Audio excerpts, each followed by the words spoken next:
అనంత కరుణామయుడు, అపార కృపాశీలుడు అయిన అల్లాహ్ పేరుతో ప్రారంభిస్తున్నాను. విసుగుకొని ముఖం తిప్పుకున్నాడు.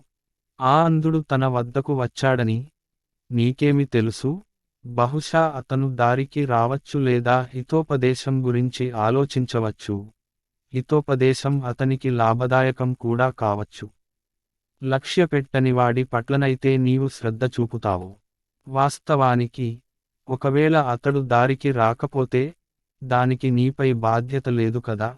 ఎవడు తనంతట తాను నీ వద్దకు పరుగెత్తుకుంటూ వస్తాడో మరియు దేవునికి భయపడుతూ ఉంటాడో అతని వైపు నుండి నీవు ముఖం తిప్పుకుంటున్నావు. ఎంత మాత్రం కాదు. ఇదసలు ఒక హితబోధ. ఇష్టమైన వారు దీనిని స్వీకరించవచ్చు. ఇది ప్రతిష్టాత్మకమైన, మహోన్నతమైన, పరిశుద్ధమైన పత్రాలలో ఉన్నది. ఇవి గౌరవనీయులు, సద్వర్తనులు అయిన లేఖకుల చేతులలో ఉంటాయి. మానవుడు నాశనమవుగాక. ఎంత కరుడుగట్టిన సత్యతిరస్కారి ఇతడు. ఏ వస్తువుతో అల్లాహ్ ఇతన్ని సృష్టించాడు? ఒక రేతస్సు బిందువుతో అల్లాహ్ ఇతన్ని సృష్టించాడు. తరువాత ఇతని అదృష్టాన్ని నిర్ణయించాడు. ఆ తరువాత ఇతని కొరకు జీవన మార్గాన్ని సులభతరం చేశాడు. ఆపైన ఇతనికి మరణాన్నిచ్చి సమాధికి చేర్చాడు. మళ్ళీ తాను తలచినప్పుడు ఆయన ఇతన్ని రెండోసారి లేపి నిలబెడతాడు. ఎంత మాత్రం కాదు. అల్లాహ్ ఏ విధిని గురించి ఆజ్ఞాపించాడో ఆ విధిని ఇతను నెరవేర్చలేదు.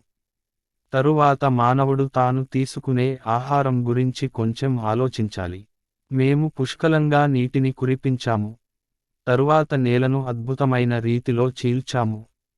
ఆ తరువాత అందులో ధాన్యం, ద్రాక్ష, కూరగాయలు, ఆలివ్, జైతూన్ వృక్షాలు, దట్టమైన తోటలు, ఇంకా రకరకాల పండ్లను, మేతను మీ కొరకు, మీ పశువుల కొరకు జీవన సామగ్రిగా పండిరచాము. చివరకు చెవులను చెవిటిగా చేసే ధ్వని ఉద్ధృతమైనప్పుడు ఆ రోజున మనిషి తన సోదరునికి, తన తల్లికి, తన తండ్రికి, తన భార్యకు, తన సంతానానికి దూరంగా పరుగెత్తుతాడు. ఆ రోజున వారిలో ప్రతి ఒక్కరికీ తమను గురించి తప్ప ఇతరుల్ని గురించి పట్టించుకోలేని ఆపత్సమయం వస్తుంది. ఆ రోజున కొందరి ముఖాలు దేదీప్యమానంగా వెలుగుతూ ఆనంద పారవశ్యంతో నవ్వులు చిందిస్తూ ఉంటాయి. కొందరి ముఖాలు ఆ రోజున దుమ్ము ధూళి కొట్టుకుని ఉంటాయి.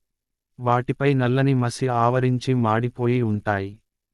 వీరే సత్య తిరస్కారులు, దుర్మార్గులు.